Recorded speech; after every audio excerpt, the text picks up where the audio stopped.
कनक मंडी नहीं, धन, रुपया, काबिनी स्त्री, प्रतिष्ठा और के लिए हम पागल हो नहीं तो क्या भजन होगा? एक खराब है, वो खराब है, इसे दुनियादारी के विचार में रहेंगे तो समय तो बर्बाद हो रहा है। जब आत्मा का नित्य वृत्ति अहित की कृष्ण भक्ति किसी का आ जाते हैं तो ये सब चिंता करने के लिए समय नहीं है, वो भगवान का भजन में निमग्न रहेगा। 24 घंटा 24 घंटा सारा समय भगवान की सेवा में जुड़ी है। लेकिन शुद्ध भक्त का साथ रहने से भी वो फायदा नहीं होता है जब खटमल का मन में रहे। शुद्ध भक्त मिलना मुश्किल है, बहुत मुश्किल है। जैसे हमारा गुरु जी रूपा भक्ति ठाकुर है, ऐसा महात्मा मिलना बहुत मुश्किल है, सहज नहीं है। लेकिन वही शुद्ध भक्त का साथ रहने से भी फायदा नहीं होता है। हमारा देखा वहां पर चैतन्य मठ में एक गोकुलदास बाबा जी था, उस पर बुढ़ा लाठी लगे ऐसे रिक्शा काट के उसने बोलता था तो हमारा गुरु जी का समाधि होगा, मंदिर होगा, इसके बाद हम लोग तो बात नहीं किया ना। गौर किशोर बाबा जी हमारे तो प्रकट करता, वो प्रकट था, वो बात हमारे गुरु जी जानते, हम लोग ने कर दिया। हमारा गुरु जी अर्थात प्रभु बात तो अप्रकट हो गया। उस 2 रुपये 3 रुपये दिया, वो लेके बिस्तर के नीचे में डाल दिया। थोड़ा दिन बाद देखता है कोई उसको लेके उसके बिस्तर नीचे से ले लिया, फिर भिक्षा करके रखते। ऐसा अभी वो जहां पर सोते हैं बिस्तरा में, उसमें बहुत खटमल है, कैसे सोता है? हम लोग तो 1 मिनट में नहीं सो सकते। वो खटमल से अब साधु का संग कर रहा है। क्या संग कर रहा है? खून पी रहा है।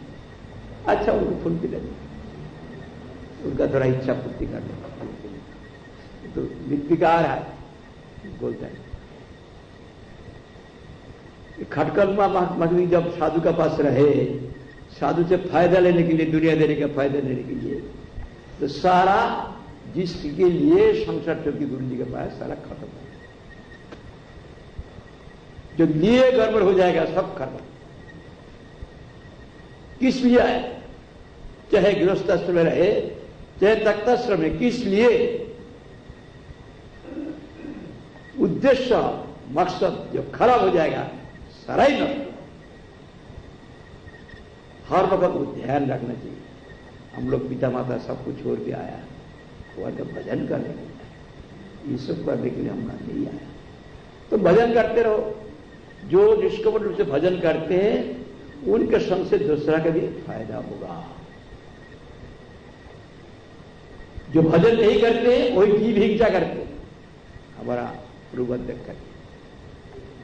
जो कृष्ण भजन नहीं करते वही जीव हिंसा करते। कृष्ण भजन नहीं करके दूसरा कुछ करते। जीव का जरूरत है कृष्ण से, है कृष्ण में, है कृष्ण की द्वारा, है कृष्ण के लिए, है कृष्ण का भजन से उनका फायदा।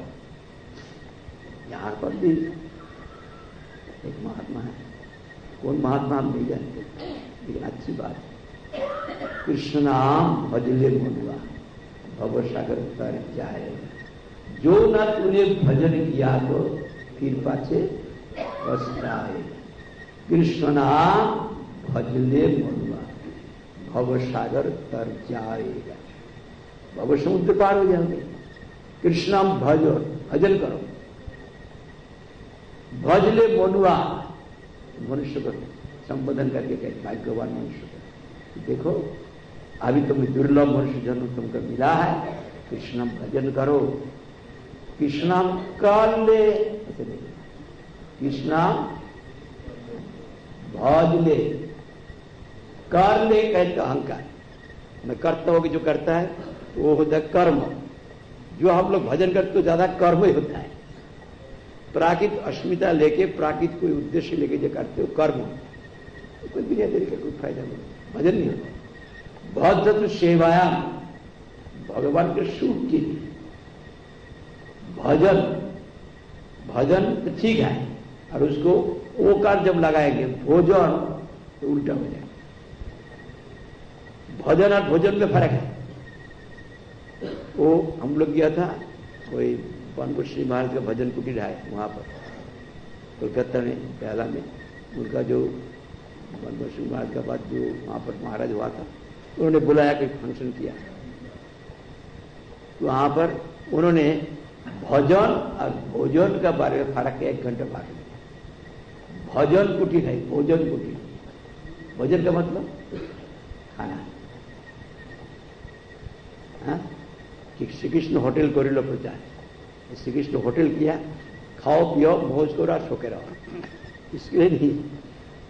भोजन नहीं, भोजन का मतलब खाना, और भोजन का मतलब इंद्रिय तर्पण करना, भोग करना।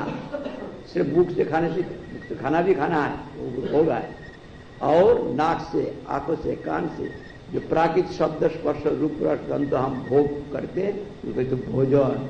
वो भोजन के लिए मठ नहीं, भोजन के लिए है, कृष्ण का सुख के लिए है, कृष्ण भक्त का सुख के लिए है, उनको सुख विधान करने के लिए है। तुम तो लाखों जन्म भोजन करके आया, अर्थात इंद्र तर्पण करके आया। अभी यही मनुष्य जन्म मिला है, साधु संग मिल गया, साधु संघाश्रम, अभी वो भोजन वृत्ति छोड़ो, भजन करो। जब भजन करेंगे तब सारा इंद्रिय तो भगवान में लगाएंगे। वही चिंता है जो हमको भगवान के भजन में लगाते हैं, वही हमारा दोस्त है। जब भोजन करने के लिए प्रवृत्ति आ गई, हमारा गुरु जी लिखा मेरा भजन में लिखा, उसमें पहले बहुत उत्साह लेके आया, आके गुरु जी का चरणों से, गुरु जी है भगवान का अभिन्न विग्रह, भगवान का कृपामय मूर्ति, हमारा गुरु जी का कृपा मिल गया, हम तो अयोग्य है, बहुत उत्साह कर भजन शुरू कर। और गुरु जी जो बोलते हाँ उत्साह है। उसका बाद लाखों लोगों जनों का संस्कार है ना, वो भोग प्रवृत्ति आ जाती। जब भोग प्रवृत्ति आ जाते हैं तो भजन छोड़ के भोजन शुरू होता है। क्या होता है? भोजन। कैसा हमारा सुविधा होगा, इंद्रिय तर्पण कैसे होगा, अच्छा नाश्ता मिलता है कि नहीं, अच्छा कपड़ा मिलता है कि नहीं, अच्छा व्यवहार मिलता है कि नहीं, सब अपना इंद्रिय तर्पण करने के लिए रुचि आ जाता है। वो तो लाखों लोगों का संस्कार है, उसको दबाना चाहिए। जो नहीं दबाएंगे तो वो बढ़ जाएगा। जिसको हम मदद करेंगे फिर उसको डबल फोर्स आ जाएगी। जब भजन करने के लिए प्रवृत्ति आ जाएगी, उस वक्त बहुत ज्यादा भजन करना। इसलिए तुम्हारा कोई पहले का संस्कार से भजन करने के लिए प्रवृत्ति आया, वैराग्य आया, अब इसको बढ़ा देना, वो हमेशा रहेगा नहीं। इसलिए असत प्रवृत्ति, असत कार्य भी किया, असत भाव भी आ गया। असत भाव आने से तब भजन तुम्हारा रोक जाएगा। लेकिन उस वक्त तुम असत वृत्ति को बढ़ाओ मत, उसको दबाने के लिए कोशिश करो, तब भी कुछ असत काम हो जाएगा। बोले तो क्या होगा, फिर जो आप भजन प्रवृत्ति डबल फोर्स में आ जाएगा। इसलिए जो भजन करने के लिए हमारा मौका मिला, बहुत भजन कर लिया ना, उसको मोमेंटम करना है, वो चला जाएगा। और उसमें दो किस्म का करंट चलता है। करंट असत चिंत का करंट सत चिंतक बद्ध जीव में आता है। वो भी वैराग्य आ जाता है, कोई भजन करने के लिए प्रवृत्ति आता है, कोई भी वैराग्य चला जाता है, कोई भोग करने के लिए प्रवृत्ति आता है। उसमें जब उस असत प्रवृत्ति आती है उसको दबाते ही जो साधन है, दबाने के लिए कोशिश करें। दबाने से क्या, वो फिर आएगा, वो फिर आएगा, उसका शक्ति कम हो जाएगा, इसको दबाने के लिए। और ये जो भजन करने के बाद जब ज्यादा भजन करेंगे वो फिर चला जाएगा, ठीक है, लेकिन फिर वो डबल फोर्स आएगा। जब ये जो असत प्रवृत्ति का भाव एकदम दुबला हो जाएगा, सत प्रवृत्ति का भाव प्रबल हो जाएगा, वो सिद्ध पुरुष। सिद्ध पुरुष और असिद्ध पुरुष में फर्क क्या है? इसलिए भजन करने का जो प्रवृत्ति है, भजन करने का गुरु वैष्णव की सेवा, उसको जब प्रवृत्ति हो उसको बढ़ाओ, लक्ष्य ठीक रखो।